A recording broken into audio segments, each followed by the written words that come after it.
Hello everybody, welcome to the stream where I just realized I should have probably cleaned my glasses beforehand. Well, fuck it, we'll do it live.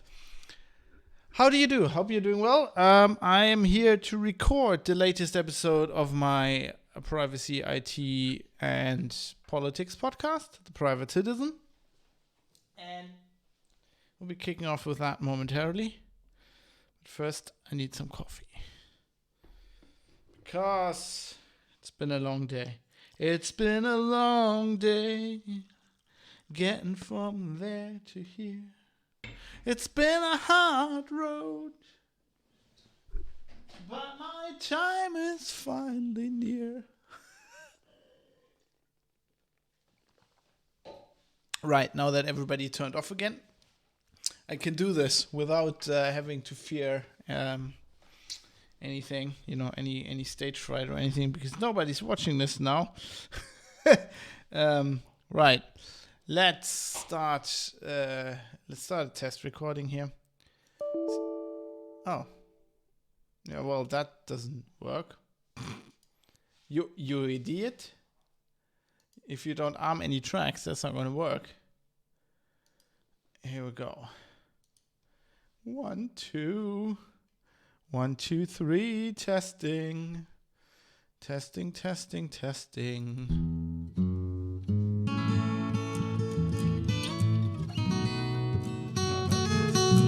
Right, that's better.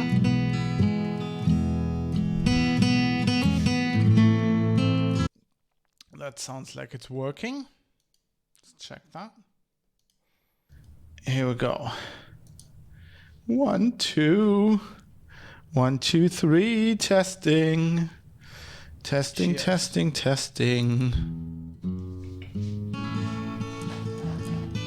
The Fox Cup says cheers.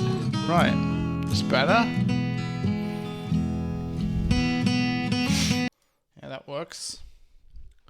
That seems to work. Delete that. And shall we start? Shall we go? Should probably post the disclaimer that I won't be engaging as much because I'm recording a podcast. Things as usual. Okay, let's do this. Today we're gonna talk about SolarWinds, or the biggest cyber attack in history. That's why we did the prep for cyber war last week. So let's get into this very exciting topic. Start recording. Here we go.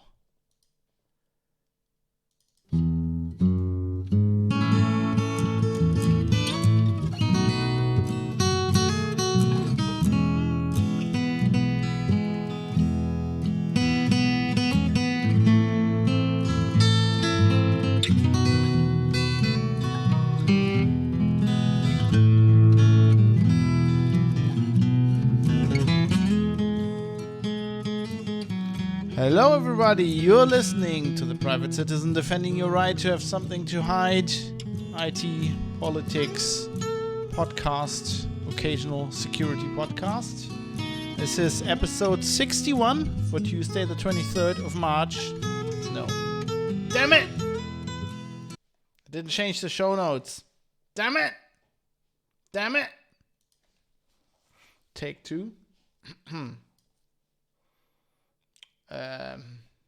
Right, I did the show notes yesterday. Of course I didn't change the date. Fucking idiot. You're a fucking idiot, Fab. Right, what is it? 24th. It's also not Tuesday.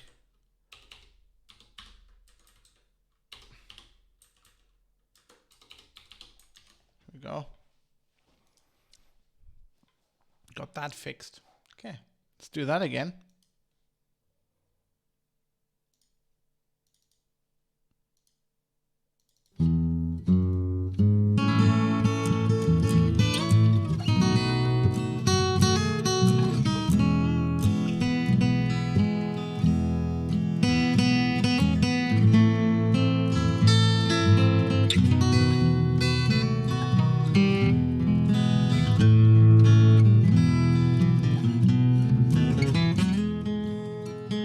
You're listening to The Private Citizen, defending your right to have something to hide. This is episode 61 for Wednesday, the 24th of March, 2021.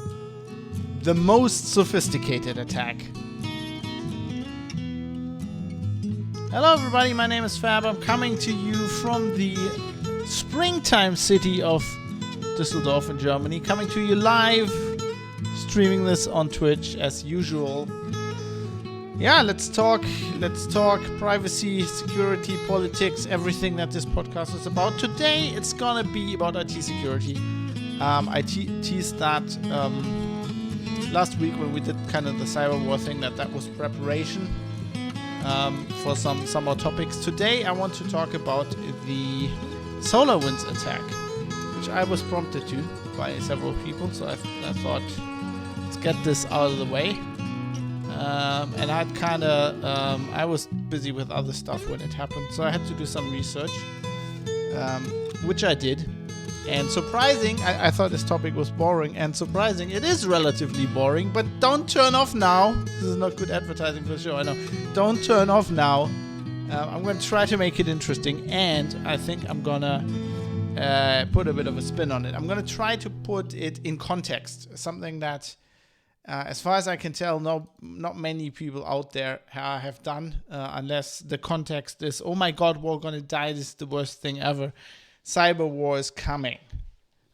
So spoiler, it's not. But I mean, I said that last time.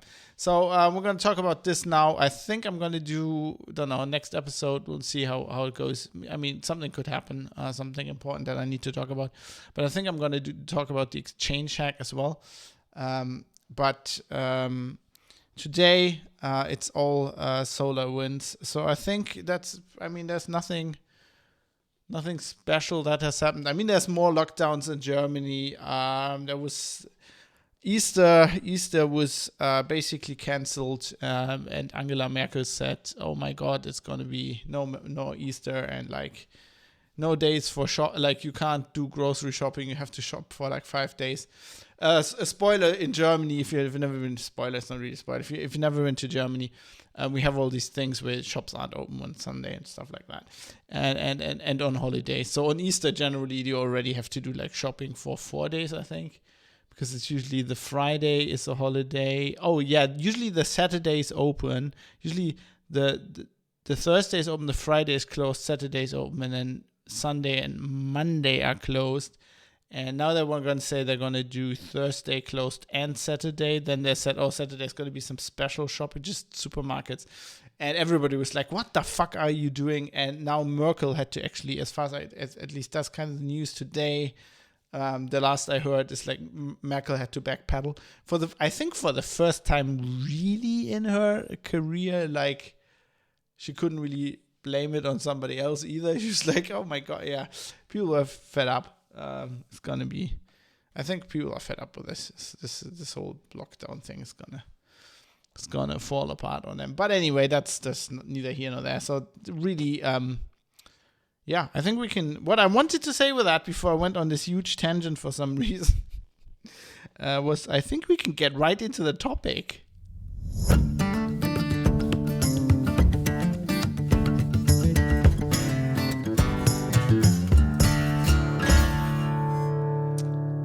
And that being SolarWinds. So if you haven't heard about this huge hack, according to the president of Microsoft, this data breach was the quote largest and most sophisticated attack the world has ever seen. Now, people wanted me to talk about this. I was like, when it happened, as I said, I had other things to do, and then, of course, some days later, I did some research. I was like, oh, this is boring. I've seen this 100 times before, basically. Or like not in this, the actual technical details of the attack were relatively straightforward and relatively boring to me. So for me, but everybody else was really interested, right? So a huge attack, and oh my God, they hacked all the American all those government agencies and all that. And to me, it was relatively like I had this very moment that everybody had now. I had with NotPetya when I was covering that. That was to me the first supply chain attack and first huge attack like this. And that was something where everybody was already going, oh, that's probably a state-sponsored actor. They're just trying to hide it. And obviously they didn't even hide it anymore. But so I had that huge moment years ago. And so this wasn't really so special for me. Now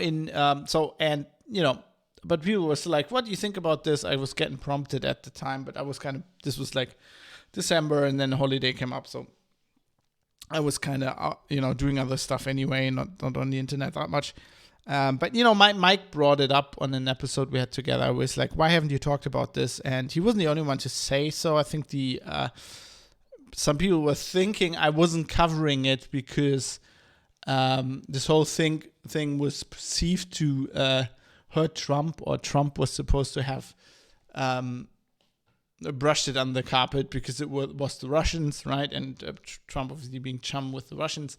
And so I think the implication was, Fab, you didn't cover this because you kind of like to defend Trump, which I've addressed on the show multiple times, which is just not a thing in itself. I kind of, whenever I can see how people perceive it that way, I don't. I mean, I think Trump's an idiot. I've always thought so. I'm just not like, I don't like picking on like a specific guy. Everybody thinks it's an idiot for things that they don't pick up on other people, right? So, for example, good example, when Trump was walking funny down the ramp, everyone's like, oh my God, he's a retard. He's psychological. He probably has mental problems, whatever, right? And everybody was picking on him like, hey, you can't walk, you can't do this, you can't do that. And now Joe Biden can't even get up the stairs, and everybody's like, nobody's talking about that. There's no mainstream news outrage. Oh my God, the US president cannot walk. He is absolutely, he gets up and then he falls down. And then the White House says, oh, it was a strong wind. And everyone's like, right. Strong wind. How could the plane take off if it blows people over? Anyway. Yeah, so I, that was always my thing with Trump. I didn't defend him per se. I just don't like people being hypocrites, right? And it doesn't matter who the target is. I just don't like people being hypocrites. But people obviously took that as defending Trump. And then I think the idea here was, because I wasn't excited about this,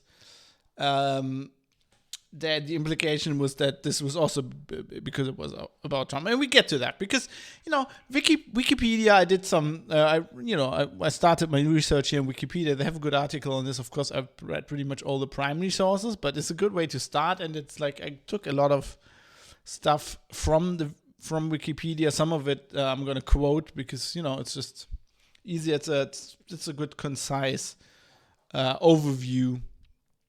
And it's not like that there's any deep reporting that wasn't here as far as that wasn't there as far as I can see. So yeah, if you wanna, I'm probably not gonna go through it all. If you wanna see all the sources, all the stuff I collected and then click through and whatever, as usual, I would like you to, not take things I say, just as the truth, do some research yourself. If you're interested in the topic, go to privatecitizen.press, which is the website, and then, you'll find it. Episode show notes for episode 61, and you'll find everything. But anyway, Wikipedia sums the whole attack up quite well. They sum it up as follows. In 2020, a major cyber attack by a group backed by a foreign government penetrated thousands of organizations globally, including multiple parts of the United States federal government, leading to a series of data breaches. The cyber attack and data breach were reported to be among the worst cyber espionage incidents ever suffered by the US. Due to the sensitivity and high profile of the targets and the long duration, 8 to 9 months, in which the hackers had access. Within days of its discovery, at least 200 organizations around the world had been reported to be affected by the attack, and some of these may also have suffered data breaches. Affected organizations worldwide include NATO, the UK government, the European Parliament, Microsoft, and others. The attack, which has gone undetected for months, was first publicly reported on December 13th, 2020, and was initially only known to have affected the US. Treasury Department and the National was initially only known to have affected the US Treasury Department and National Telecommunications and Information Administration, NTIA, part of the US Department of Commerce. In the following days, more departments and private organizations reported breaches. Now, what cracks me up is that even Wikipedia being generally written by nerds who are generally relatively progressive and often follow the political line set by the big newspapers in the US, which is primarily the New York Times and the Washington Post, and maybe the LA Times, who are relatively Democrat leaning. Anyway, Wikipedia also decides to immediately, like everybody else, make this about Trump.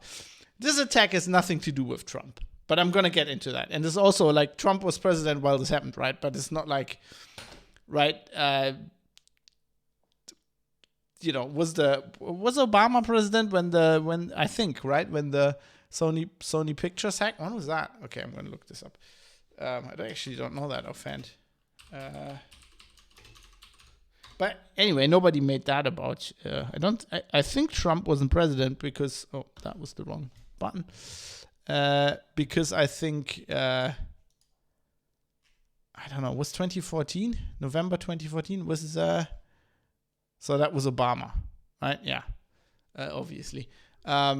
So nobody made that about Obama. It's like, oh my God, it's because Obama's president, they hacked, North Korea hacked Sony Pictures. But this, of course, you have to immediately make about Trump, which,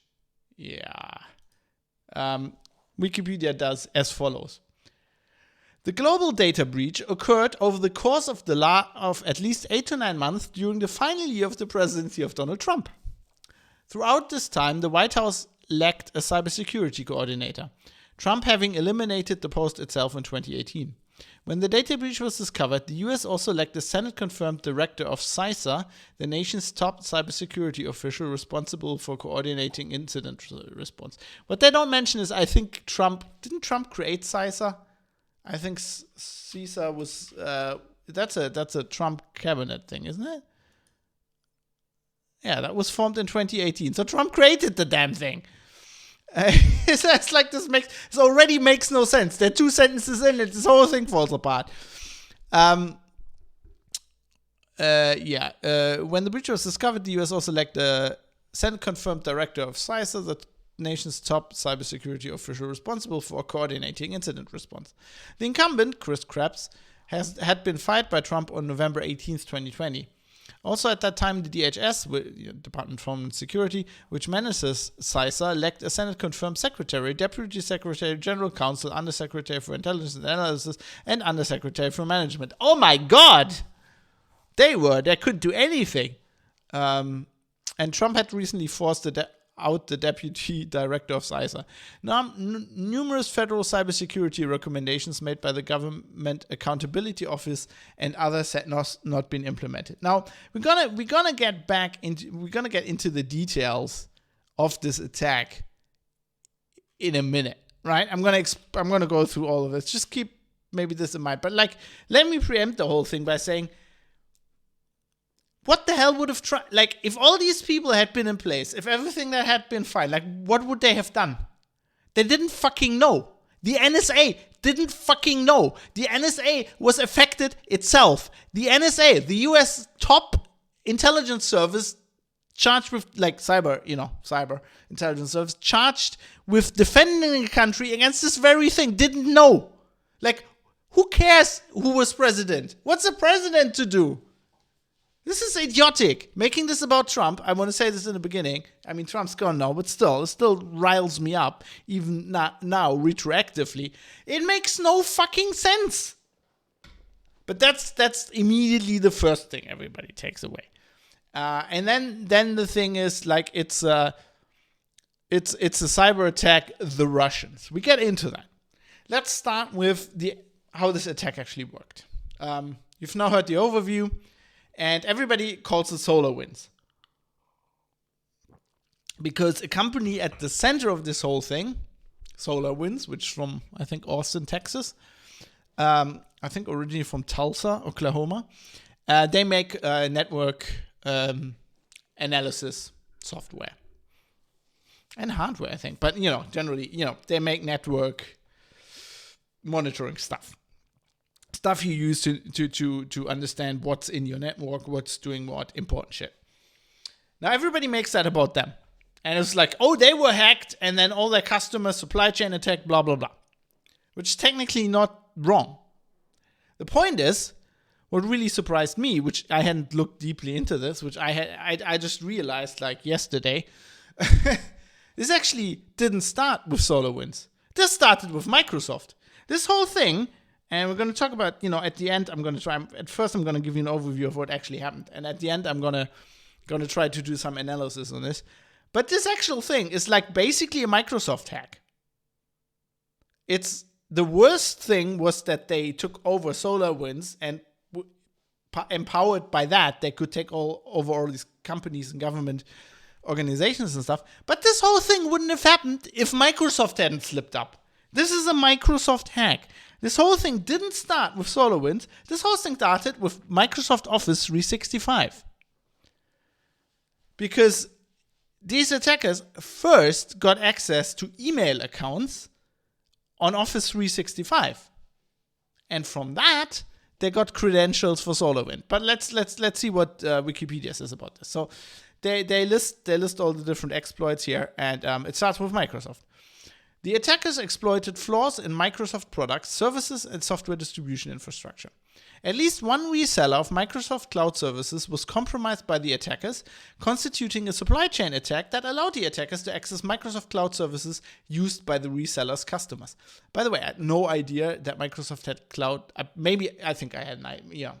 I've probably written about this, but I've completely in the conscious part of my brain, I wasn't actively aware that Microsoft has resellers for their cloud stuff, because it's so idiotic. That's something only Microsoft would do. The only reason why you create a cloud, like Adobe or whatever, is so that you, there's two reasons. You want a subscription, right? So you bill the customer all the time, even if they're not using the product.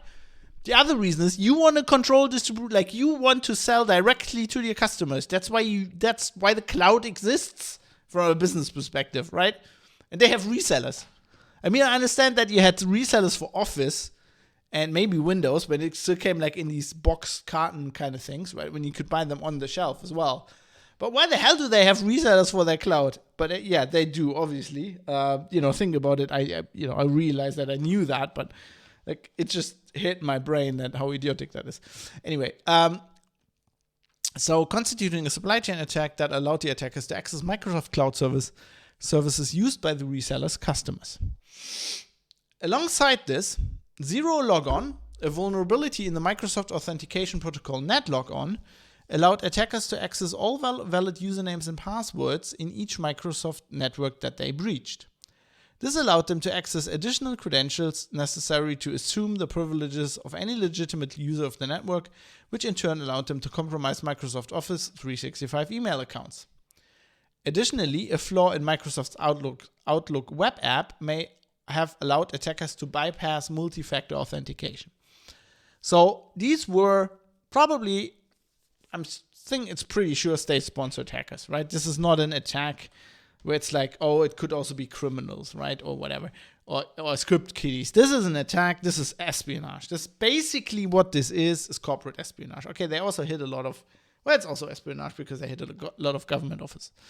But these guys were looking for email, right? Because the thing about email is, I think a lot of the people that are my age or older that, kind of grew up with email think that email is still just a communications medium, right? It's like WhatsApp. It's like an old version of WhatsApp, which is not true. I mean, email is, so these business people who might have, might be even work in business or IT, whatever, you probably heard the term business intelligence. It's all this software for this. Email is the original business intelligence. A lot of the conversations and all the ideas and everything a company has is in email.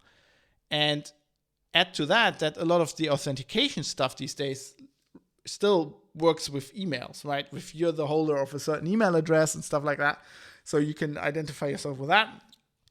So it's like email is invaluable if you want information, well, for other kind of hacks as well. But like these guys obviously were looking for emails in companies, right? And so that's why they hacked Microsoft, like, resellers or whatever. They hacked the Microsoft Cloud because they wanted Microsoft Cloud email services.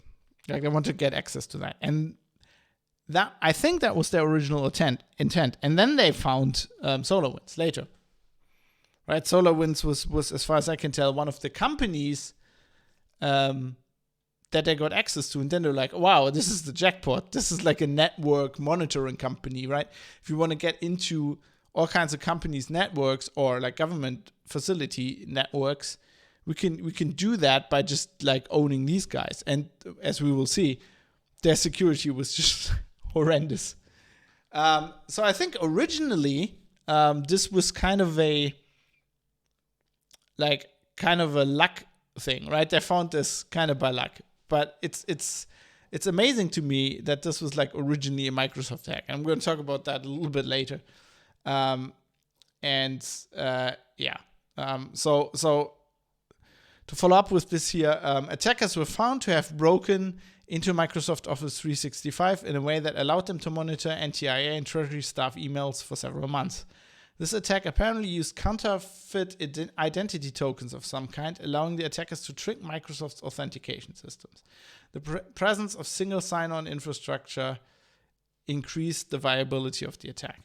Now, it is, I think, fair to note that like a lot of this stuff we still don't have that much technical details on. Because with lots of these attacks, and as much as there's written about it, and it's like the worst attack in history in a declaration of war, whatever, as like security like reporters and whatever, you don't get a lot of like the information from inside of the company, right? There's a lot of research that independent security researchers do. That especially, I think this was why they initially concentrated on SolarWinds, because that's information you can get at. Like you can, you can have a look on the internet where there's vulnerable servers and this kind of thing, right? Where companies have that installed, and then you can look at the vulnerability. With this Office stuff, it's harder because it's all the Microsoft cloud. You can't scan for machines. It'll just give you like Microsoft service. You don't really know what company uses them. So I think just a lot of more of the public domain information is out there on the SolarWinds stuff. Of course, there are security companies, IT security companies, who are paid to do forensics after, to go in afterwards and figure out what happened. But they are under confidentiality agreements with the companies, and they're not going to talk about this kind of stuff. So we know actually relatively little about this, like about the Microsoft side, which I guess is probably lucky for Microsoft. Now they obviously got access to these Office 365 accounts. That's the first step. Now we get to the SolarWinds part of the equation. The attackers accessed the build system belonging to the software company SolarWinds, possibly via SolarWinds' Microsoft Office 365 account, which had also been compromised at some point. The attackers established a foothold in SolarWinds' software publishing infrastructure no later than September 2019. In the build system, the attackers surreptitiously modified software updates provided by SolarWinds to users of its own network monitoring software Orion. So they did the same thing as the other guys, the not Petya guys did with Medoc, Ukrainian tech software. In March 2020, the attackers began to plant remote access tool malware. So remote access tools like a RAT is like just a generic malware that you can use to, basically have a backdoor in the machine, into Orion updates, thereby trojaning them. If a user installed the update, this would execute the malware payload, which would stay dormant for 12 to 14 days before attempting to communicate with one or more of several command and control servers. The communications were designed to mimic legitimate SolarWinds traffic. If able to contact one of those servers, this would alert the attacker of a successful malware deployment and offer the attacker a backdoor that the attacker could choose to utilize if they wish to exploit the system further. The malware started to contact command and control servers in April 2020, initially from North America and Europe, and subsequently from other continents too. And then we also have a VMware exploit which is connected to this, but which I don't think was used in the main hack. Interestingly enough, these attackers got access to a lot of systems that they didn't use. They specifically picked, they're very specific high value targets, which makes the whole operation screams state actor espionage just by how slick it is. The 12 to 14 days of wait. I mean, there's few script kiddies who have that kind of patience. Their script kiddies' attention span is 12 minutes, not 12 days. Like 12 days that already played so much Dota that they'd forgotten what the fuck, virus they installed somewhere. So I think makes that very likely. Basically, standard intelligence gathering operation by an espionage service is what this looks like, which basically, in very easy terms, looks like this. You get into a network by any means possible, then you gain persistence, i.e., let's say you own the computer in that network, and you want to be able to still connect to that computer once it's been powered down and powered up again, right? Or you want more persistence in the network on other machines or on routers that are always on, so once the computer you own, if that's turned off because somebody's on holiday for a month, you still have a foothold in the network. That is generally called gaining persistence in the IT security world. Then you want to bury as deep as you can in as many machines as you can, and your goal being to observe as much data flying over the network as possible. Right, so access to an email system would, of course, be very good. And then you want to get it out, right? Generally encrypted, so network analysis tools won't recognize it. And they did this really well. They had a really stroke of luck by finding SolarWinds, finding a company that has such integral network monitoring gear in places and then is horribly insecure. This is very good because they could hide it's called exfiltration, like the data the documents and emails, whatever. They could actually hide that in network monitoring traffic from SolarWinds. So it would network monitoring generates a lot of traffic that flies everywhere, so that's easy to hide. Let's say with something like this Medoc software, right, with the NotPetya, that encrypted the system. But if they had wanted to stay in the network and exfiltrate data, right, if there's a good admin, and if you hack hundreds of companies, there's a chance that somebody's good enough to figure this out. They would at some point notice that this tech software is suddenly sending a lot of traffic. Usually it would just get an update and then send a bit of traffic once every 2 days or whatever when the user does something, and suddenly it's like spamming. It's just sending a lot of stuff out there. You would notice. And even if the traffic was encrypted, you could go this is not normal, something's up. And they apparently hit this so well that nobody figured this out for months. And they didn't figure it out by the traffic. They figured it out with other means. So they basically they were very slick about the whole thing. I've got more details in the show notes, Private Citizen Press, if you are interested in this. And they, once they were in, obviously via this Orion software from SolarWinds, they would just use these Microsoft they had Active Directory vulnerabilities and stuff like that, where they would just own other systems, right? They try to own probably the domain server and then just get system privileges on random computers and then just own as much as they can, to a point where then if you actually turn off, if there's some, if you figure out that the Orion vulnerability is there and you patch that, they'll still be everywhere in your network. Which, that's basically how you want to do it. And then, of course, they just harvested as much data as they could and encrypted it and sent it out. Now, amazingly, what I find hilarious about this is that Microsoft is deeply compromised here, and that they, for years now, been telling everybody, so as a customer, right? If you have a lot of common sense, even if you're an enterprise customer, right? The cloud generally is a bit of a hard sell, because you're giving up control to this cloud company, right? You're paying them, instead of like buying software from them every few years, you're paying them every month. It's easy to see that it will get more expensive. So they need some way to justify that. And Microsoft for a long time has justified this with, it's more secure.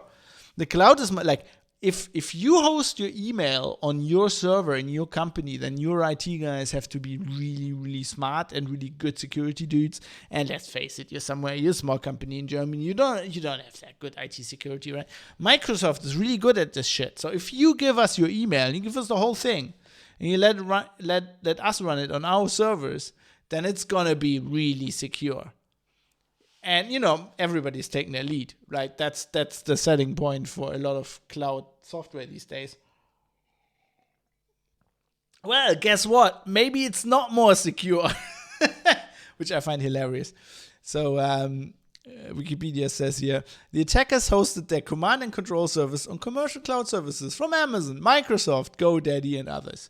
By using command and control IP addresses based in the US, because IP addresses in the US have to be legit, good guys, and because much of the malware involved was new, the attackers were able to invade detection by Einstein, a national cybersecurity system operated by the Department of Homeland Security. I actually didn't know that this thing existed, so I read into it. It's hilarious.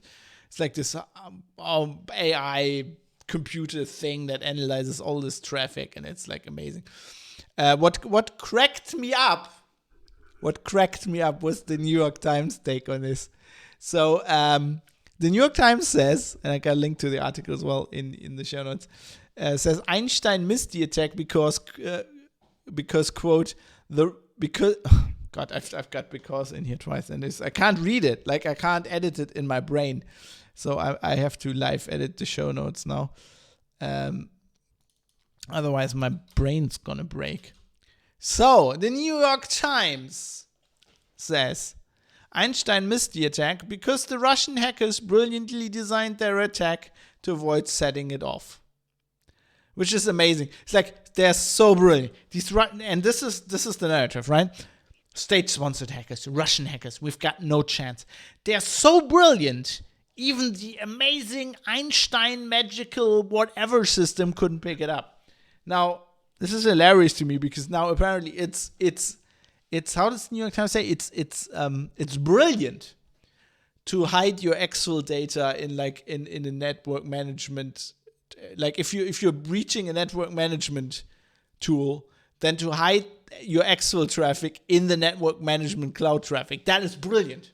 And then you just get a server on the Microsoft cloud, right? And nobody will notice because it's on the you're sending traffic from a network monitoring tool, right, to a Microsoft cloud server. Like, what could possibly ever be shady about that? Like, what KGB operative or Ukrainian mobster would ever get the idea to rent a Microsoft cloud service or an AWS service? That's all the good guys. I mean, seriously, are they believing this kind of thinking? It's not the Russian hackers are brilliant. It's not like this is war and they're so smart. This kind of thinking is exactly why it happens, because these people are idiots. They believe some kind of Microsoft says the cloud is secure. It must be secure. Like if the PR company says, can't possibly not be secure. I mean, it's a service in the US. I mean, they can't possibly be shady. Seriously. And that's not the only head shaker you get. If you look into why the SolarWinds stuff happened, right? We have here, where's this from again? Oh, it's also Wikipedia. In November 2019, a security researcher November 2019, right? This hack started in March of 2020. In November 2019, a security researcher notified SolarWinds that the FTP server had a weak password of SolarWinds123, warning that any hacker could upload malicious files or exfiltrate the whole fucking network. That would then be distributed to SolarWinds customers. The New York Times reported SolarWinds did not employ a chief information security officer, and that employee passwords had been posted to GitHub in 2019. So when you look into this, the amazing thing is that I'm getting to that.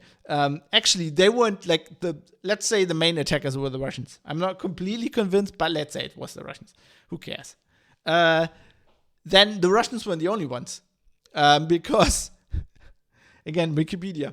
FBI investigators recently found that a separate flaw in software made by SolarWinds Corporation used by hackers tied to another foreign government to help break into US government computers. And probably, before all the state-sponsored hackers, probably a few criminals got in there too. But there were probably a few ransomware attacks, I don't know, maybe. Maybe if script kiddies could have done it.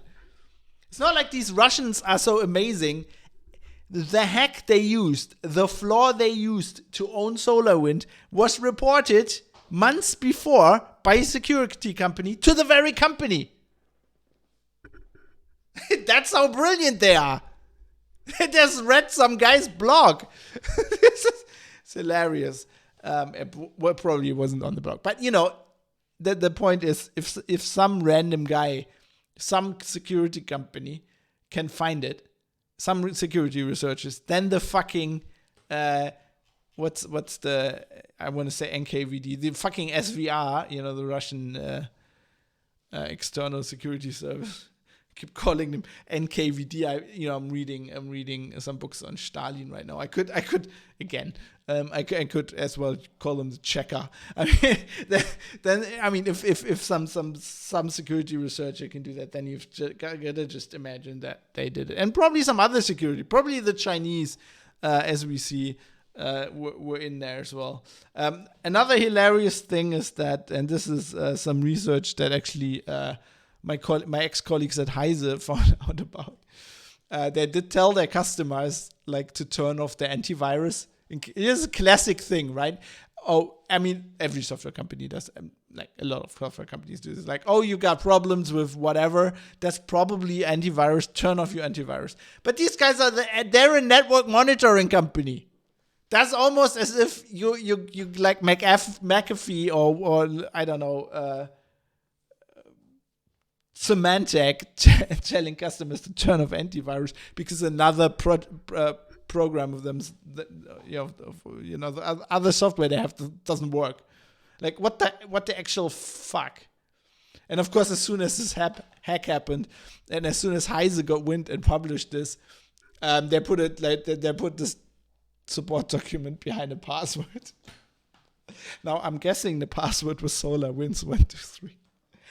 How can a company, if you read into this, right? We're talking about a company that supplies network management tools to all of the US government, the military, intelligence services, pretty much every Fortune 500 company, and they don't have a information security officer. I guess, yes. That in itself doesn't mean, it's kind of like the Trump thing, right? All those people fired, that doesn't mean their defense can't do anything. But still, it's like an indicator, isn't it?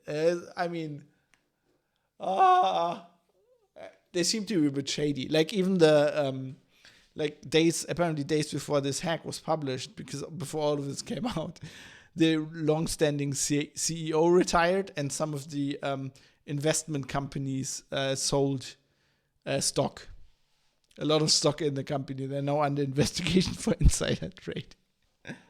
My God. So, yeah, that's the problem, right? It's not like the Russian hackers. The problem is that, the company you bought, the whole US government and all the intelligence, everybody is buying their software from is shit. And nobody even noticed. Right. I want to talk a little bit about how this was discovered. there's this cybersecurity company called Volexity, and let's read some more from Wikipedia because they write so nicely. During 2019 and 2020, cybersecurity firm Volexity discovered an attacker making suspicious usage of Microsoft products within the network of a think tank whose identity has not publicly been revealed. Probably some transatlantic, foreign policy bullshit. The attacker exploited a vulnerability, with other words, political, think tank, political organization, like political hack. The attacker exploited a vulnerability in the organization's Microsoft Exchange control panel and used the novel method to bypass multi-factor authentication. Later in June and July 2020, Volexity observed the attacker utilizing the SolarWinds Orion Trojan, i.e. the attacker used Microsoft vulnerabilities initially and SolarWinds supply chain attacks later on to achieve their goals. Volexity said it was not able to identify the attacker, right? So they noticed this SolarWinds attack in July. This whole thing came out in December. And you will now see a pattern. There's all these people noticing these fucking attacks and nobody's talking to each other. Also in 2020, Microsoft detected attackers using Microsoft Azure infrastructure, or as the Americans say, Azure,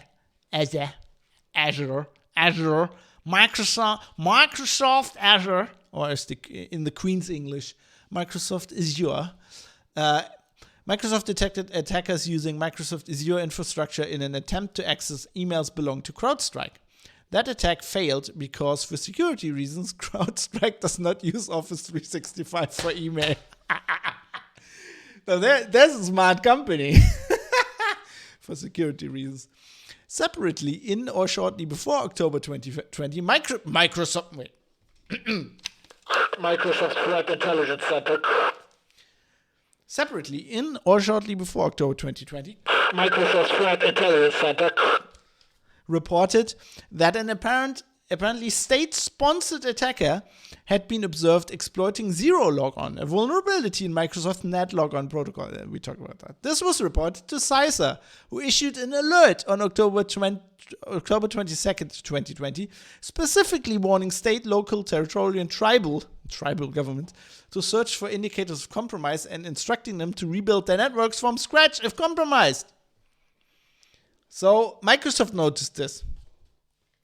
And then this whole thing, months later, blows up because on December 8th, 2020, the cybersecurity firm FireEye, CIA, firm FireEye announced that Red Team tools had been stolen from it by what it believed to be state-sponsored attacker. FireEye was believed to be a target of the SVR, Russian's Foreign Intelligence Service. FireEye says it discovered the SolarWinds supply chain attack in the course of investigating FireEye's own breach and tool theft. So then it's finally out in the open. But it's not like these amazingly stealthy and smart Russian hackers did this whole thing for months without anybody noticing. People were noticing all over the place. They weren't just connecting the dots, and there was no I don't know, this whatever the cybersecurity, whatever they're doing over there, right, in their uniforms, probably digital camo because they're cyber soldiers. They didn't just any of these, if they had looked into the attack, right? Any of these guys, starting with Volexity in 2019, then Microsoft in somewhere in 2020, Microsoft Threat Intelligence Center.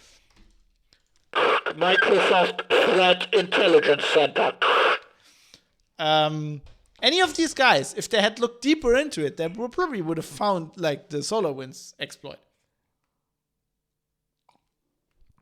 It's hilarious. But no, it's all state-sponsored. There's all these magical hackers.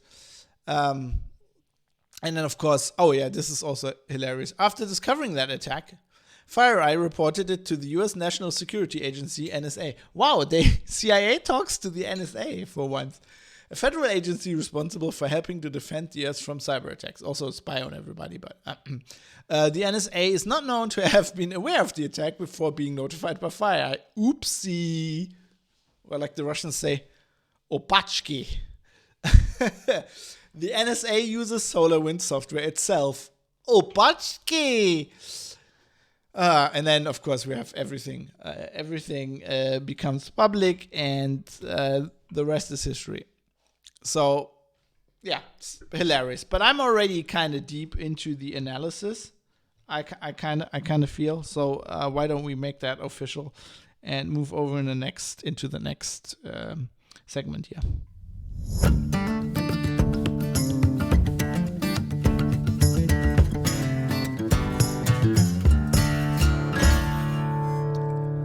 So this whole thing has been called the worst cyber attack in history. Huge declaration of war, I think, in Congress.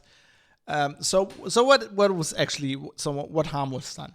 A lot of emails got stolen, right, from government agencies and companies.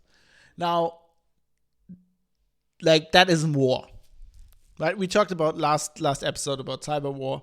Like, that is espionage. It's classical espionage, right? Back in the day, you would actually send a guy to their offices. He'd ingratiate himself, start working there, whatever, and then at night, copy files on a photocopy or whatever. That's what this is. This isn't attacks. Nothing exploded. Nobody got harmed. I mean, there's financial harm, yes. The biggest harm here for actual, like, normal people is actually that, all these companies, if an attack like this happened, or if anything serious, basically you have to, like, if your computer gets owned and you want to be secure again, you need to reinstall your computer, right? If your network gets owned, you have to install everything. Like, people like Bruce Schneier actually would say that, you'd actually have to rip out all the router. Like, you need new network hardware. Because once they're that deep into your network, and they are deep because they own the network management tools, they can just put new firmware on the routers, and then your router's Trojanized, right? So, you have to rip it all out. So that costs a lot of money. Still not as bad as the NotPetya attack. I don't want to downplay espionage, but, like, that's not so much of a concern for normal. Like, your company's secrets get stolen, and now the Russians or the Chinese know everything. Like, yeah, it's probably bad for the company, but, like, it's not the end of the world, right? You could say it's a hit on the economy. Probably is, like, if you look at it from a long view perspective. But hey, what we did in the last year was much bigger. Like, what we did to ourselves in the last year, which was a much bigger hit on the economy. Well, or the Chinese did with the genetically engineered virus. No, I'm just joking. But that's just. So it's actually, it's actually relatively harmless. Yes, they now have a lot of stuff about U.S. citizens because, Treasury Department, they got all that information. But yeah, I mean, that's kind of their job, and they will get that information. It's kind of a bit rich for the Americans to go whinging about this shit. Because, I mean, let's be honest, that's what the NSA does to the rest of us, and probably also to Americans, right? Officially they don't, but, then they just give the BND the data on the Germans, and they give all the data they have on Americans to the NSA. I mean, we know this is happening. That's what, and, like, they're actually specifically, like, the NSA, like, I'm a German. I'm not a US citizen. So the NSA is specifically set up to spy on me, on my private life. I mean, they also spy on companies and shit like that. But, like, that's a specific attack on the private citizen, to use a term here, which this attack wasn't. This was, like, on companies and whatever. Yes, your information is in there, but that was not their goal. They want strategic information they can use against the US government. And I mean, that's what they do. That's what intelligence agencies do. I don't know. I just don't think it's, like, really that bad. I also, like, if we're going to talk about, was this the Russians? Right. I don't know if we know, right? I don't know if we can trust the US government. I am thinking it was probably the Russians, and they probably know. If they know, then it has to be some sort of, like, non-forensic evidence. Like I talked about last episode, about the Bundestag hack, right? That I was reporting on when they didn't have any forensic information, but they knew because they had a spy. They had a spy close to actually Putin's inner circle, and that's how they know. I'm guessing that's how the U.S. government knows that this was probably Russia. It's certainly. It looks very much like a state-sponsored act. There's really no use to collect this kind of information if you're like a criminal. It's just way too much. Like, it's too spread out. It's not specifically on companies who you can blackmail or whatever. So I'm pretty sure it's state-sponsored. But who knows if it was the Russians? It could have been just as well the Chinese or North Korea. It's very... So it's anti-West, right? So if you look at who got spied on, it's pretty much... It's also not like so much industrial espionage. It's like companies connected to, critical infrastructure or like weapons development and stuff, R&D, stuff like that. So, it's the lots of American government, federal government things, companies connected to that. It's NATO. It's some things in the UK. So it's all Five Eyes. There's some stuff in Australia. So it was definitely against Five Eyes. So whoever did this probably was an intelligence service that's opposed to Five Eyes. But that could just as well be China. Like China would benefit from this kind of information just as much as the Russians do. I don't want to defend the Russians. I'm just a bit irked. That's always like, it's so stereotypical. Like it's really hard to believe that the Russians are really that bad. Like, they're almost like cartoon villains. It's like, it's almost the Russian. It's always the Russians. It's always Putin.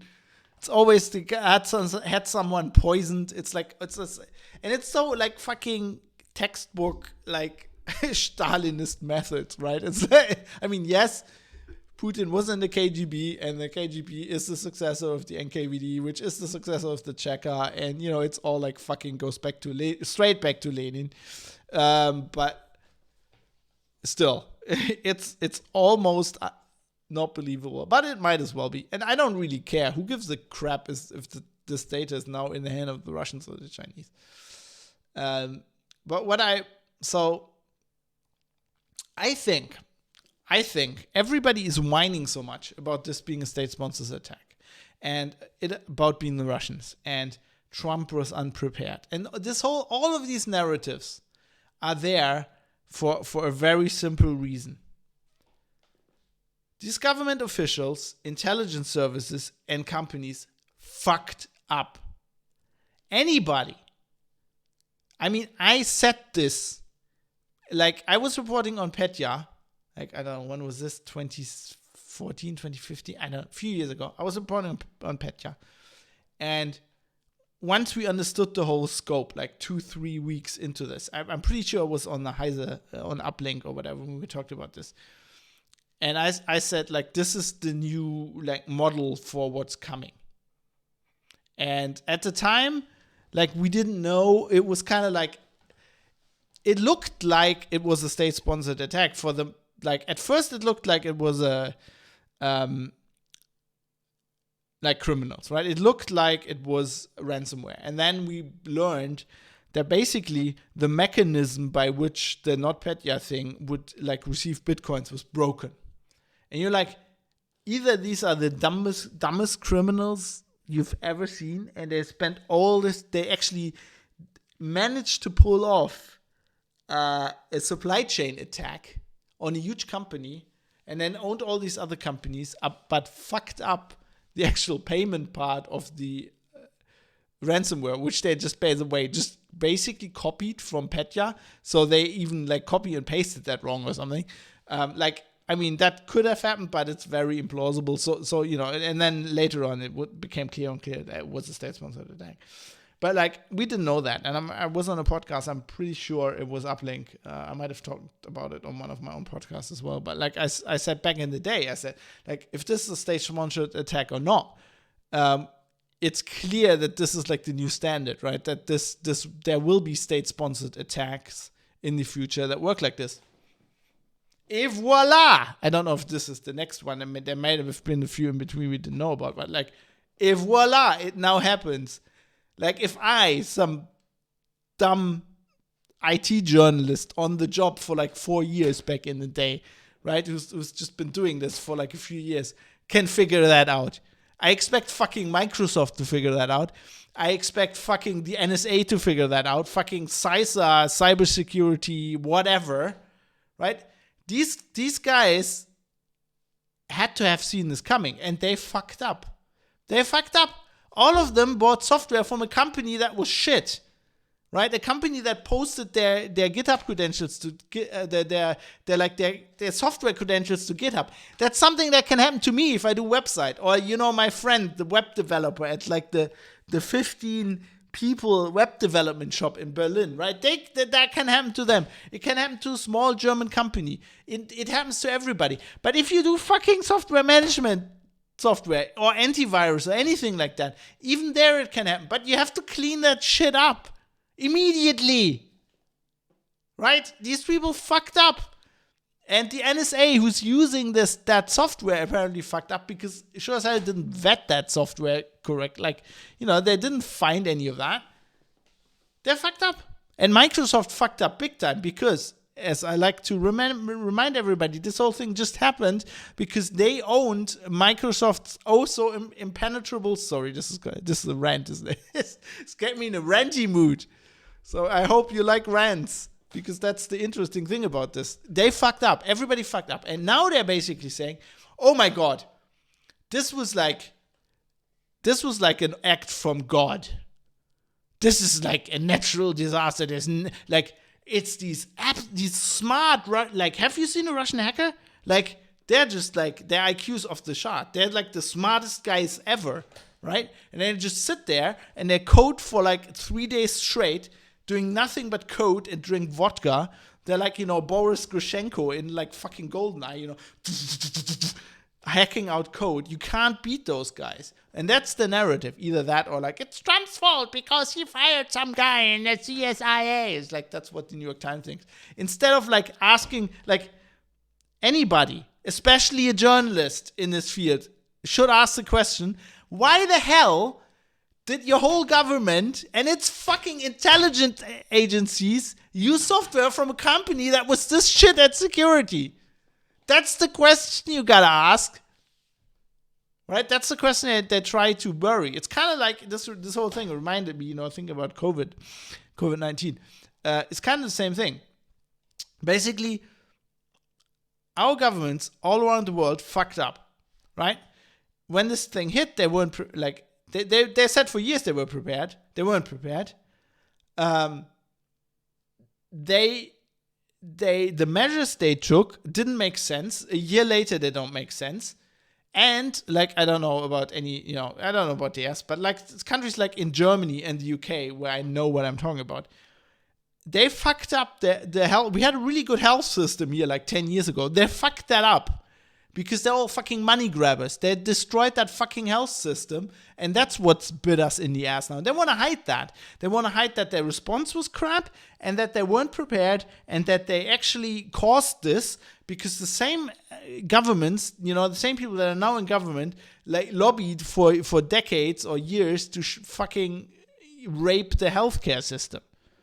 And they want to hide that. And so they go, oh my God, this is like the worst virus ever, an act from God. There's nothing you can do. There's nothing you can do. We can just, do it by the seat of our pants and just try to get through this. No, we've had a year. Do some science, do some studies. Look at what the studies say. Do reasonable shit. And this is the same thing. You paint, it's like classic propaganda. You paint this whole thing as like amazing Russian hackers act from God, that you can't do anything about it, so that nobody asks the fucking hard questions. What the hell was happening here? It's very interesting to me also, I think, a very good move, speaking of propaganda, by the Microsoft PR department, to basically push this whole thing on SolarWinds. If you look this thing up, it's like the SolarWind hack, right?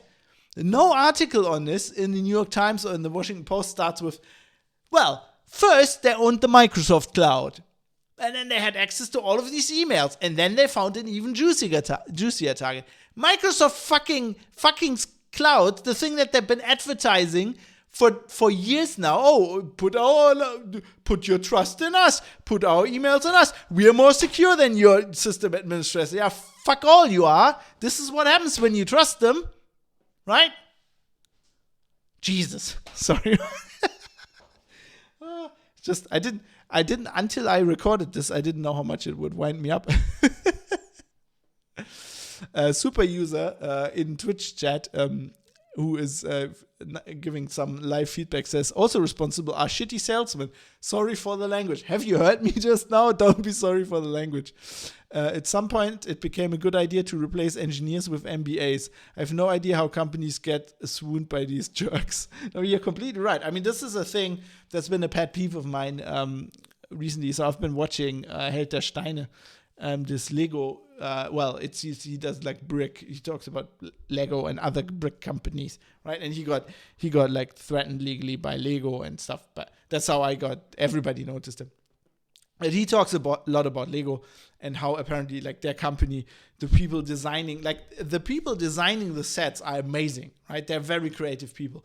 The problem is all the other people around them, which have taken over the company, which are just like these accountants and fucking suits. So like, oh yeah, that's a very nice idea you have there. Now do it with like a third of the bricks and also put all these colors in that we got left over. And then the guy's like, but it's like, it's a submarine. It's gray, and you want me to put all like these colors in there? Yeah. We need to get rid of it. Like that's the problem. It's not even also all the salesmen. It's the fucking like the what was it like the God, I'm so wound up. I can't English, so I have to look up words again. What's Berater? Like the consultants. It's the fucking consultants, right? Those are the guys who have these idiotic ideas.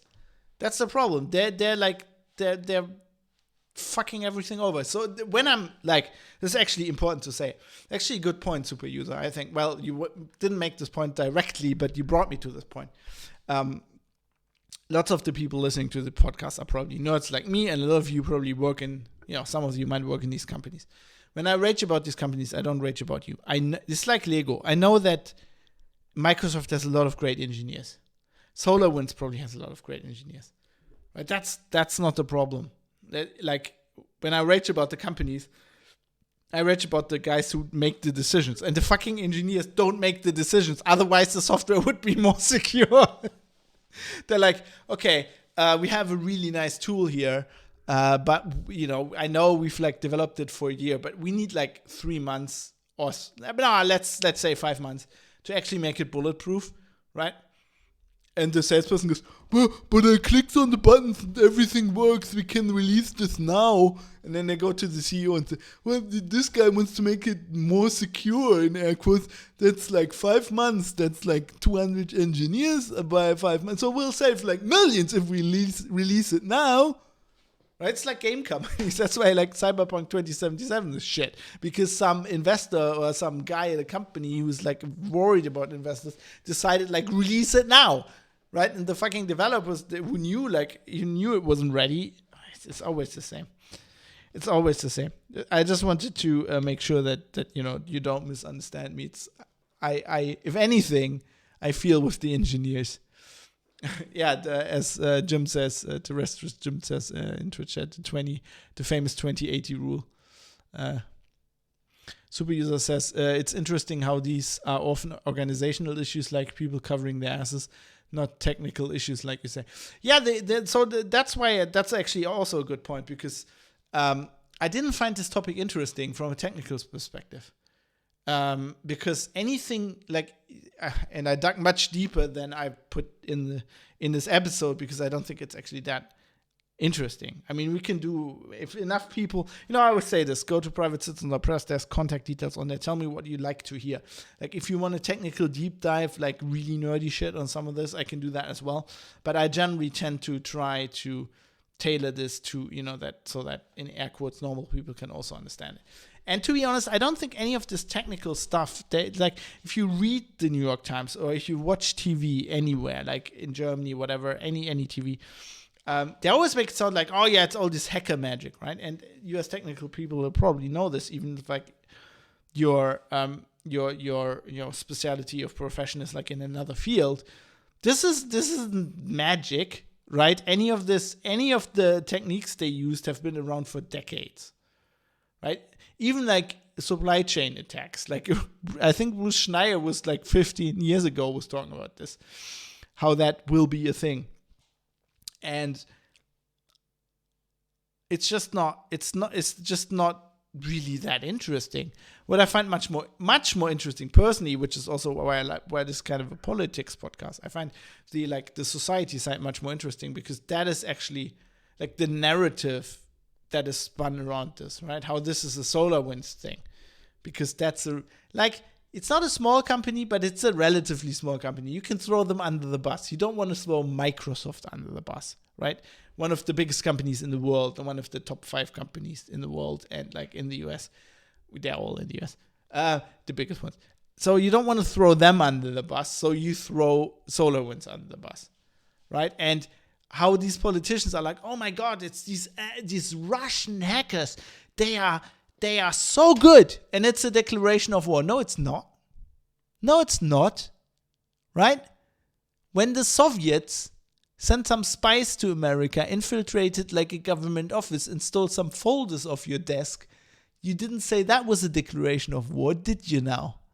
Right? You didn't send any like aircraft carriers over the Atlantic, park them in some Russian Siberian port, right? No, you didn't. And you didn't push the big red button. That is not a declaration of war. That is espionage. And it's also not that like surprising. Now, to end this, I want to read something from I criticize the New York Times a lot, and like like this company thing. It's mostly like the company line. There are very good journalists at the New York Times, and sometimes they get to write things, and sometimes they have I often also rag about intelligence officials being experts, like John Brennan and whatever scumbag that he is. These guys who spy on us and then explain to us how the world works, great. But sometimes there's intelligence officials who write interesting things. Sometimes they do that in the New York Times. So here's an ex-CIA operative. Probably, I don't think he was high up. I couldn't find much on him. But then, being a spy, that's not exactly like I'd be more, if the Times quotes some actual CIA operative, and then I Google the guy's name and I find all this stuff that I'm like, I don't think he's a CIA operative. Either this is a very good alibi, what do you call it, a legend? Either this is a very good legend, or the guy's just a shitty spy, or he wasn't a spy and just some clerk. Anyway, this guy, and I realized I keep calling him this guy and didn't put a name in the show notes, so now I'm gonna have to look. Oh God. Okay, right. I will. I just quickly have to get around the paywall here, because I just want to know the author's name to give him credit, and they even hide that. I could probably look into the source code, but this is way faster. I'm just gonna quickly get around the paywall here. Paul R. Colby. Mr. Colby served for 25 years in the CIA's Directorate of Operations Overseas. He's currently director of the intelligence project at Harvard Kennedy School's Belfer Center for Science and International Affairs. Anyway, so this guy said some very interesting things. He wrote a column, and I'm going to read out a good chunk of it, basically the best parts, because I agree with this guy, and I don't agree with intelligence operatives often. So he says, there is indignant howling. I like how he starts this as well. It could be like, it could be written by me. There is indignant howling over what is surely Russia's role in infiltrating, again, the networks of the US government and corporations. This time through a tainted software update by the company SolarWinds, Microsoft. Politicians of both parties have called it a virtual act of war. Quote, America must retaliate, and not just with sanctions, Senator Marco Rubio said. This recalls Shakespeare's line in Hamlet about the lady protesting too much. The United States is, of course, engaged in the same type of operations at an even grander scale. We are active participants in an ambient cyber conflict. I don't like his use of cyber that much, but that's how these guys talk. We are active participants in an ambient cyber conflict that rages largely unseen and unacknowledged across the digital globe. This is a struggle we can't avoid, and there's no need to play the victim. Just as we use cyber tools to defend our national interests, others will use cyber weapons against us. Well, you use cyber weapons as well. I like this typical spy speak, right? Cyber tools when we use it, cyber weapons when the Russians do it. The National Security Agency and Central Intelligence Agency exist to break into foreign information systems and steal secrets, and they are damn good at it. They, along with the Defense Department, regularly use cyber tools to purloin intelligence from servers across the world and to place foreign information systems and industrial infrastructure at risk. The Pentagon's cyber war force, known as Cyber Command, overtly acknowledges through its, quote, defend forward, end quote, doctrine, that the government will target foreign entities and information systems to fight cyber attacks.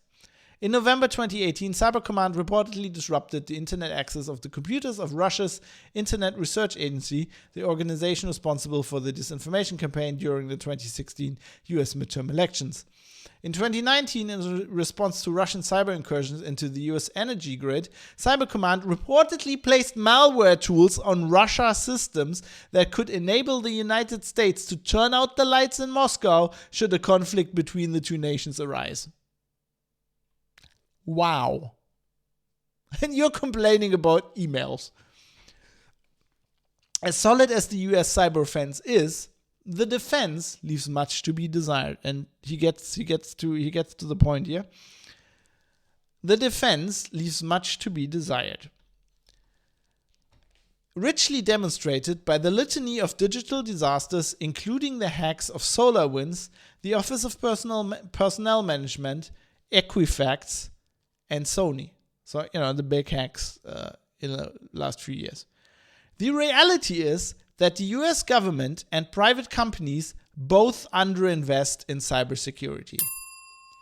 Effective defense is a collective effort, but agencies and companies are often clueless and defenseless when it comes to countering the intrusions of countries like Russia, China, or Iran. I agree with almost, aside from his stupid use of cyber, I agree with everything this guy says.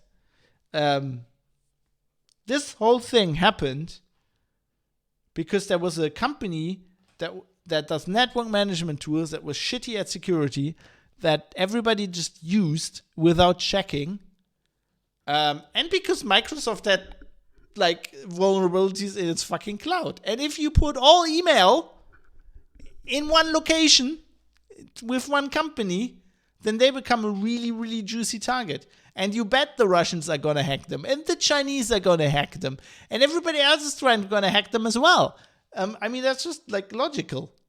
Like this, what was this hilarious quote here in the middle? An attempt to access emails belonged to CrowdStrike. That attack failed because, for security reasons, CrowdStrike does not use Office 365 for email. Right? That's the problem. And not enough companies and not enough government agencies are that smart, apparently. This whole story is, I find it always to me, this is because I've been writing about this and I've been so close to I've reported on this kind of stuff, and I'm so close to the technical stuff. I understand here what happens to the journalists, right? At least the journalists who know what they're talking about, they get so interested in the details and who hacked what and what kind of bit is where, that they don't do the big picture analysis, right? Where they go, right, wait a moment, why is nobody pinning this on Microsoft? Isn't this generally a cloud problem at first? Right? And they also don't go yeah, this is kind of we've seen this before. They get so tied up in the details that is like so interesting for them. And then you have those journalists, and then you have the, I would call them mainstream journalists, but apparently you're not allowed to do that anymore these days. I don't know. It's probably not politically correct. But the guys on TV who have no fucking idea what they're talking about. Like, they use terms like cyber because they literally don't know what it is, right? They see a computer and they literally think it's like that. You know, what's that hacker? You know that website where you can just, like, you just hit random buttons on your keyboard and then the screen just goes like this matrix thing and it looks like you're hacking? That's basically what they whenever they hear anything, like they hear computer and hacker, that's what, like, you know, so their brain just completely turns off. They don't even try to understand. And like, I think the public is badly served by the combination of this, because they don't understand the technical guys, which, you know, I am and I used to be.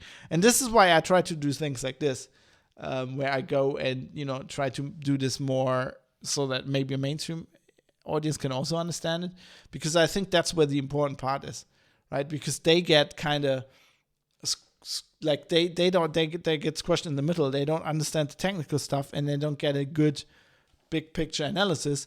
And then, like, just this narrative that happens, like propaganda just gets regurgitated so often until it's true, right? The thing that Bernays says and that Goebbels said, right? If you say it doesn't matter how ridiculous it is, if you say a thing often enough, people will start believing it. That's literally how it works. And they just, you know, just go the Russians and the Russian hackers and the Russian hackers and the Russian hackers, and nobody goes, wait a minute, why the hell did they hack all these Microsoft emails? I thought Office 365 was secure. That's what my Microsoft salesperson told me when they came. Like, people don't think about this anymore. Yeah. So I'm not saying it's like not in, you know, I mean, it's certainly interesting.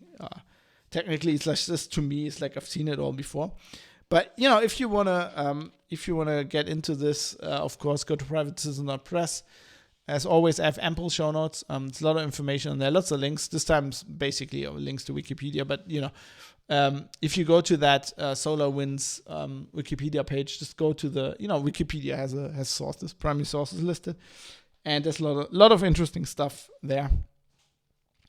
One side note, what I also find interesting is the amount of stuff that we don't know, right? Because this is all like espionage and stuff, and there's like I, for example, I haven't seen any technical I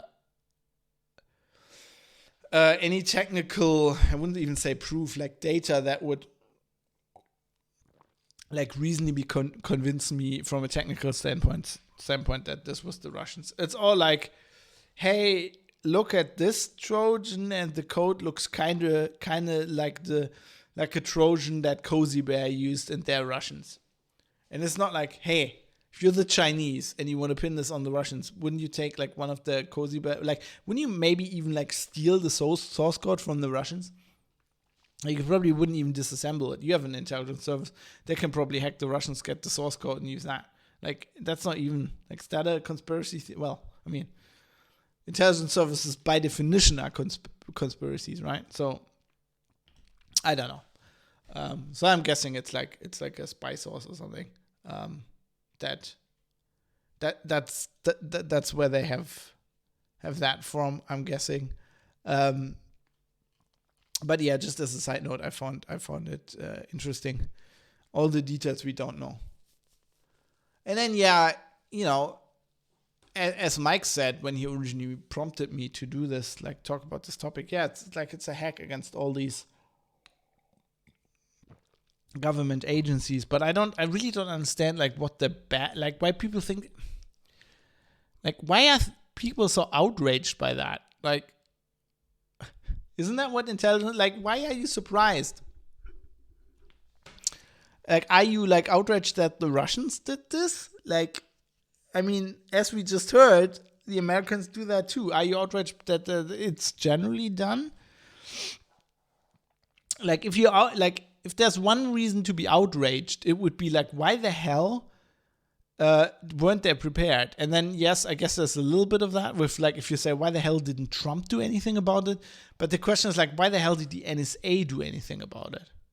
Like, how could they, like, why do they have all this, like, fancy Einstein thing when you can just, like, get around that by, like, encrypting your traffic and putting headers on it that makes it look like it's network monitoring traffic that you're sending to the cloud? Right? Okay. Then, script kiddies can do this kind of stuff. You don't need to be like a state-sponsored hacker to do that. Anyway, that's it. I hope you got something out of that. I hope that I made that interesting. And made that less boring than I thought. But actually, I just thought it was boring. Apparently, it wasn't boring because I was ranting about it for ages. Anyway, let's talk about some feedback here.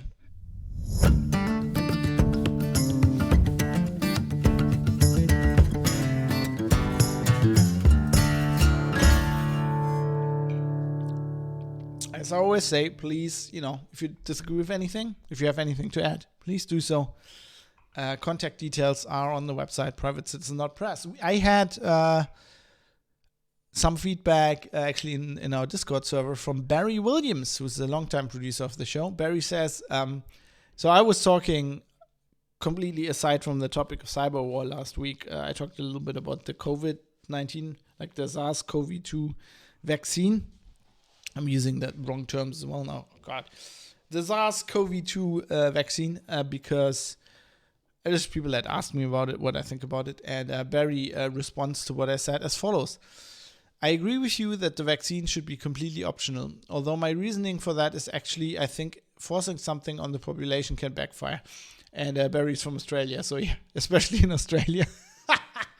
Just have to look, like in Australia, it's illegal if you don't vote. Yeah, just have to look at what ways people go through to just like vote and make their vote not count. I love Aussies. However, I do think the vaccine aids in reducing the spread of COVID, although it likely does not stop the spread. First principles tell us if I'm vaccinated and I contract the virus, my antibodies fight the virus and reduce my viral load. It is likely this makes me less contagious than someone unvaccinated. I did hear on another podcast that there are preliminary studies that suggest this, and he provides the link. Now, I don't know. Personally, I think this first principle example is a bit wrong because as far from what I've read on this topic, and I've tried to read a lot, but these days you just can't fucking even find anything anymore. You go on PubMed, search anything with COVID, and you just get like buried in shit. It's like coming out of the walls, man. But like it's hard to find stuff, but like valuable actual science instead of just like basically the science equivalent of clickbait. But like as far as I understand it, we still don't really know how this virus is transmitted. And what I mean by that is like you breathe virus particles in, right? We don't really know how many you need to get infected, whatever, but you breathe them in and you have them in your nose, right? At what, like, how are they, so as far as I understand it, this virus is very contagious by, it gets into your nose and it starts immediately, it goes into the cells that make up the lining of your nose and starts reproducing there. Whereas other respiratory viruses would traditionally go deeper into your respiratory tract. So they go deeper in there and it takes them longer to be excreted again. Right? But if you're vaccinated, yes, your body has antibodies, which is actually not that is one, that's also the problem with how vaccines work, right? That is one upside of being vaccinated, but not the complete one, because you are still, like, even if the antibodies have gone away months later, if you're vaccinated, your body can then produce antibodies quicker. The question is, it depends on how the virus spreads, how fast it spreads, and how it gets excreted out of your nose again, and how much particles you need to excrete, right? So it could actually be plausible that you are vaccinated, you have antibodies, you get the virus gets into your nose, starts reproducing, like, I don't know, for a day or whatever, until you, like, you know, the antibody response, like, kicks in. It might actually be that the antibody response is kicking in and your immune system is fighting it, but you're still contagious. Like, we don't know. We don't know how long that is. Like, when does that response set in? Like, how long are you contagious? This is all, like, we don't really know. So I personally, I don't know how they can know. Like, and as far as I can tell, they don't. And the problem with these studies is, yeah, you can have, like, you have preliminary studies that suggest that it's reducing the spread. And I'm with you. I actually believe that. Because generally vaccines, you know, work. I just don't think they work in, like, completely eradicating the disease. But they work. The problem is just, it's like with the masks, right? I very much believe that they help. But the question is how much? Is it 1%, 10%, 90%? Like, to what percentage do they actually protect you? And that's, like, really hard. It's even really hard to design a study to figure that out. Like, typically you would do, like, blind studies, right? You'd have, like, you know, with drugs, right? You'd have two groups. Like, you give one group the actual drug, you give the other group the placebo, and then you see what the disease does to them. And then you have a control group, right? You have a group that you select to be as much alike to the group that actually gets the drug, and then you can actually see by comparison what the drug does, right? And you can't do that with something like this. Well, especially not ethically, although they were talking about in the US about just doing experiments now where, like, people volunteer to get infected. Until now, that has been, like, a big no-no in medical science, but we'll see. Super user says, the one thing I would say, it's much likely that they will harm you than help you, so why not? It's much less likely that, I'm guessing you're talking about the vaccine, that they will harm you, or the mask, whatever. Yeah, and I completely agree with you on that. That's what I said, basically. But I also don't see it as a priority. Like, from the thing I said, it's like, for my age group, the chance of dying on this are so minuscule. Of course I could die. I could be in the whatever it is, like 0.5% or something. Right? I could be in that 0.5%, but that's, like, tiny. That's about my chance to die as if I get influenza. I know it's a completely different disease, but if you get it, like, that's about your chance in your age group, in my age group, to die. It's practically the same. And it's like, I'm not, yeah, why not do it? But on the other hand, it's also why be so worried about it? Right? I mean, yes, you can try to minimize all the risks to your life, but you basically have to put yourself into a bubble and never go out again, which is basically what we're doing, I think, now.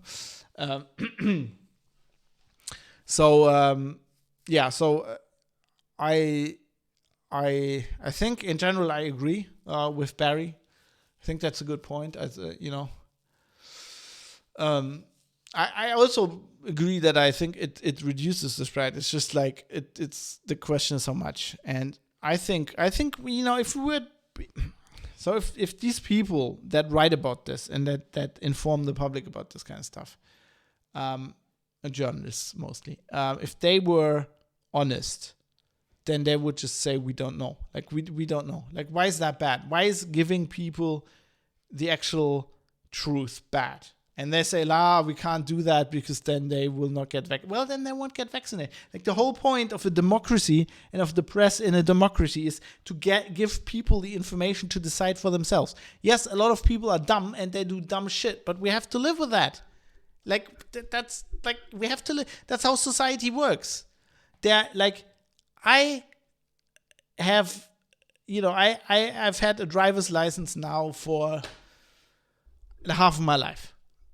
18 years or whatever, right? I've had some crashes, but I'm not, like, recklessly driving. I'm never driving to endanger other people, like to consciously endanger other people. But there are people who do this, and there are people who kill people on the road because they drive like fucking idiots. And the solution is not for the state to go, oh, let's take everybody's driver's license away or whatever. Like in a democracy only works if you respect other people's rights and freedoms. And yes, at some point, if they endanger the people around them too much, you have to restrict those rights and freedoms. If somebody goes around murdering people, you'll have to lock him up. It doesn't work any other way. But like you can't go too much down that slope. Right? If you go like, oh no, we have to force these people to do certain things. We have to force these people to get vaccinated to protect the rest of society. Like, you can't, like, that's too far. You can't go down that road too much, because our whole system presupposes that everybody has the same rights. And you can't just go, I don't like their opinion, they're dumb, therefore their opinion is not valid. That's not how it works in our system, right? There are other governmental systems where there's some guy's a dictator and says, I'm just smarter than all the other guys, and I'm making the decisions here. Like, if you want to go to that kind of system, right, we figured out in the past that's maybe not the best system, but, so that's my whole point on that. But let's not get deeper into this. I've discussed this. I think we've discussed this now a lot. And I think we can. I think we should just all agree on letting people decide. I think that's just my default position. I think it's always generally better to err on that side. Just look back at history, right? I've studied history. Just look back at modern history, and look back on what disasters and how much grief in human history was caused because the government decided we need to do this for the better of everybody, and how much grief and hurt and pain and death was caused by the government just saying, just give them some more freedom. Maybe let them decide for themselves. Like, right? That's not what's causing all the wars and all the issues. It's always like, we know better than the other people. It's not like, a government gave their population too much freedom and now they're like killing themselves in the streets, or like, the biggest disaster in human history happened because we went like, they don't have to wear masks, they can do whatever they want, and suddenly they're all dead of a disease, right? It's negligible to the stuff that happened because government said, we know better than you dumb shits and we're gonna decide. Anyway, let's move on here. Please send me your feedback if you disagree on this. We might continue this discussion in the feedback section. I mean, if nobody else writes in some other stuff that I find more interesting, we might as well discuss vaccines. So please do. There's links to a myriad of ways of contacting me in the show notes at privatecitizen.press.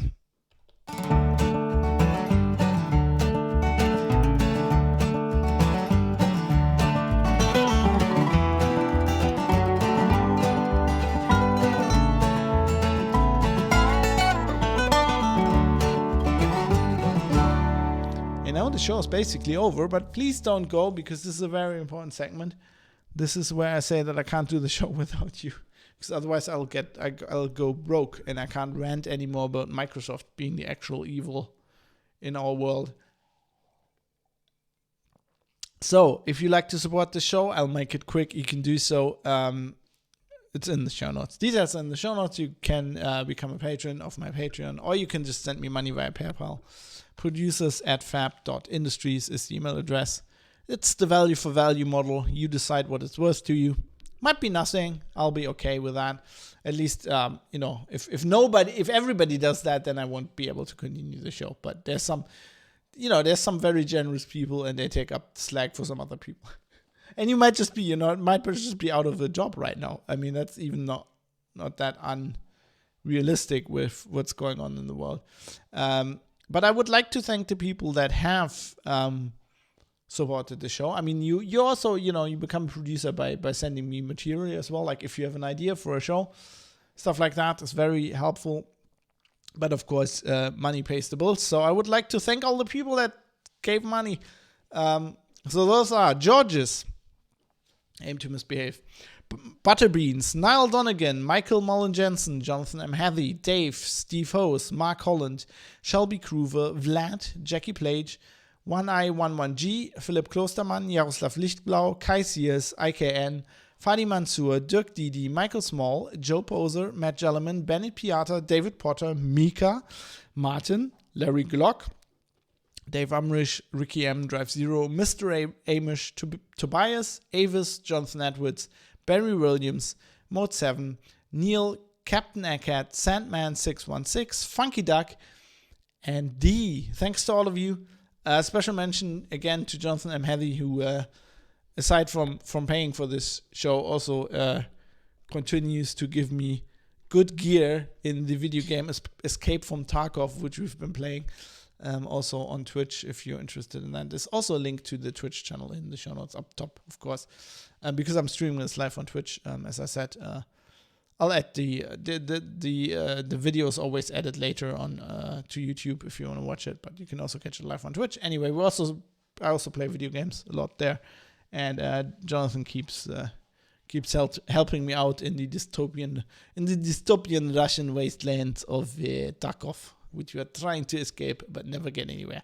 Speaking of Twitch, also many thanks to my Twitch subscribers who also pay the bills. If you're on Twitch, well, if you have, for example, if you have an Amazon Prime account, you just have automatically, you have Prime Gaming, which gives you one free Twitch subscription that you have to renew every month, but it's free to you, and it's money to me, which helps me out.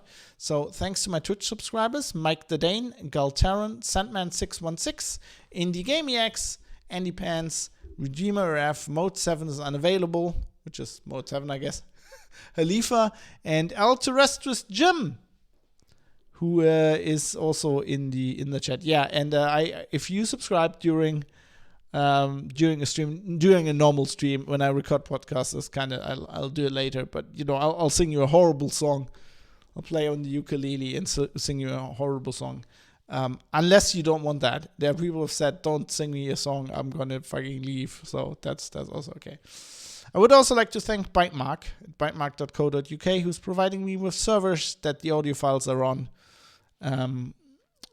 Which, if I had to pay for that, it'll be all over. So thanks to Bytemark. And with that, I'm going to wrap this up. Let's wrap this sucker up. I'm going to play you out with a song by ELFL. This is some synthwave. I have to mention the theme song is a song called Acoustic Roots by Raoul Kabazali. That's the song you hear in the beginning of the show. But now I'm going to play you out with some music by ELFL, some nice synthwave. It is called Sunstorm. I thought that was good. Until next time, remember, aim to misbehave, and maybe for security reasons, get off Office 365. I don't know, just a suggestion. See you next week.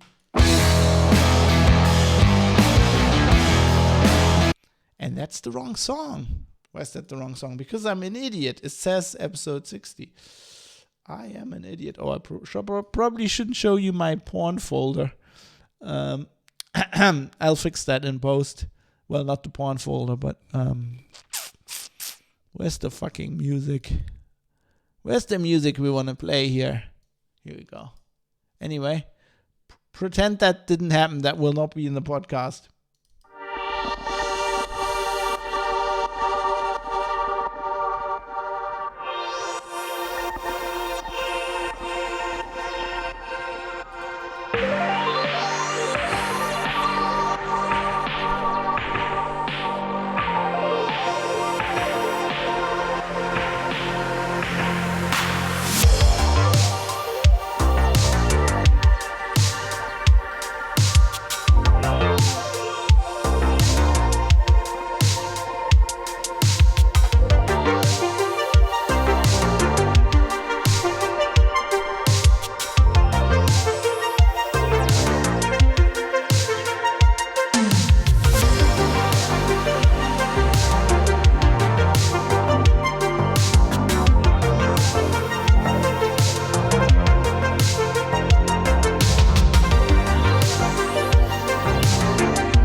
So thanks for watching, everybody. I'm gonna stop this recording, and I will be finishing the podcast now. So I will kick you over. Let's rate Halifa, my favorite streamer. She's great. She's currently playing Assassin's Creed Valhalla, and Halifa's great. She lives in Copenhagen. Originally German, as you can tell. She has a German accent, which is amazing. Yeah, thanks for watching. I appreciate it very much. I'll see you again. When do I see you again? What does my streaming schedule say? I think next week. I don't think I have anything planned. I might stream on Saturday, but I don't know yet. Yeah, so definitely on Monday for the next Private Citizen. The next Private Citizen will be on Monday, next Monday, because on Wednesday I'm streaming the Disco Elysium Final Cut all day, probably like 12 hours or longer. Sorry, burp. Should be fun. Anyway, let's go rate Halifa, because she's great and she's deserves it, and she's just hacking apart people as a Viking lady with white hair, which is amazing. So thanks for watching. I'll see you again soon, and say hello. Say hello to Halifa from me, please. Goodbye.